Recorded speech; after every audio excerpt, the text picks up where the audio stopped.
Welcome back, everyone. In this video, our goal is to learn how to associate other actors to a given landscape level tile.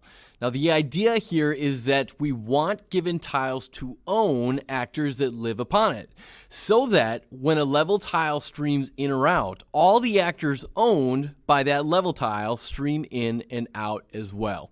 Now, this is a very important concept to understand, so let's jump right to it.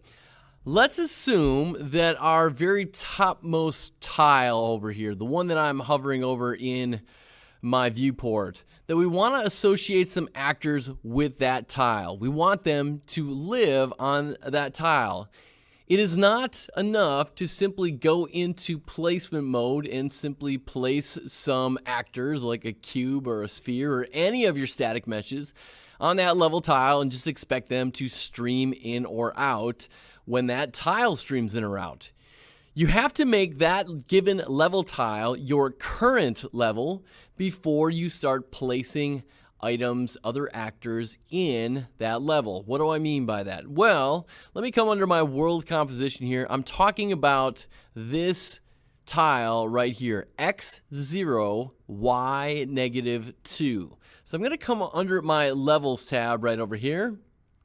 x0, y -2, that guy right here. And I can either double click on it in order to make that my blue current level, or alternatively, I could have simply right clicked on that and chosen to make current.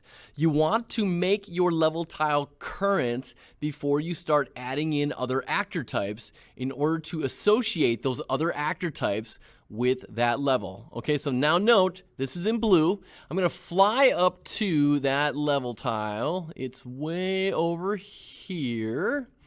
And let's go ahead and place some different actors on here. I'm just going to place a cube on here, and I'm going to make this a lot bigger. It's very tiny down here in my viewport, but over here, I'm going to lock my scale, and I'll make it, I don't know, 50 times as big, something like that. Okay, hit the end key there.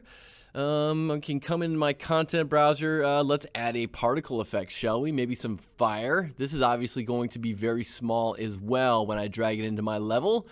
But let's increase the size of that to be, I don't know, 30 times as big. There, we got some fire.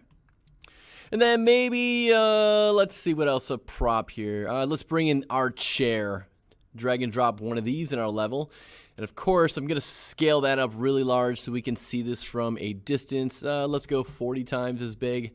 Something like that. So we've got 3 different actors placed into our world here. We've got this cube, this fire particle, and this chair. Let me just rotate that around here nicely. All right, now if I go back to my levels tab, and I click this little toggle visibility eyeball, you will see that not only does that level tile disappear, but all the actors associated with that level have disappeared as well. All the other tiles are here, and they're accounted for, but not that level tile. Let me go to my world composition tab right here, just showing you where that is technically located. It's technically that tile right there that we just made disappear. So now, if I turn that back on, watch my viewport up here, you will see that those actor types have reappeared as well. Now, something else to note here is I don't have to actually place these actors on top of that level tile. By that I mean I could click on these. I'm going to hit the space bar there, and then I'm going to left click while holding down control to multi-select these guys. So I got all 3 of those selected. And let me just pull those way down here.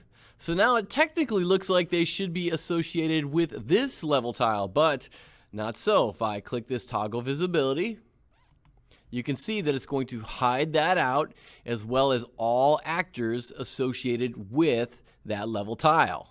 Now let's just move these back kind of where they were on my previous level tile here, just to kind of make that association look like it's a little bit more cut and dried. Now I'm going to jump in and play, and remember, these far out level tiles are not streamed in right away. So now these actors, that chair, that cube, and that fire particle effect, they should only stream in when this level tile that they're associated with streams in as well. So here we go. Let's jump in and play. And I got my frame rate showing here as well. I'm going to do Shift and F1 to gain control of my mouse here so I can full screen this. So I want to be running in this direction, I believe. And you just saw them pop into existence right there. There's my chair and my cube and my fire particle. And watch as I get farther away. That level tile goes away, which is hard to see the level tile go away because we are far away from it. But all the actors associated with that come in as well. Now, what do you do if you've got a bunch of very nice meshes? Maybe you've got like a little village scene going on in one of your landscape level tiles, and you suddenly realize you need to move it to another tile. How can you do that? Well, let's just assume all these actors I want to move to a different landscape level tile. So I'm going to select my flame, going to hold down Control and select all three of these. Now I got three of them selected. All I would need to do is right click on the level tile that I want to move them to and choose Move Selected Actors to Level. And now if I was to hide out this level, it would make them disappear. And I believe that was the tile right behind my current tile, and it was. So that is how you could move those from tile to tile. Again, this is a very important concept to realize as you're going about building your open world. Getting different actor types, whether it's a particle effect, whether it is a sound actor, whether it is a static mesh, all your different asset types, you need to associate them with a given level tile. And the way you do that is you got to make sure that it is current, that is, it is listed here in blue before you add it to your world. Guys, that is going to do it all for this one. We will see you in the next one.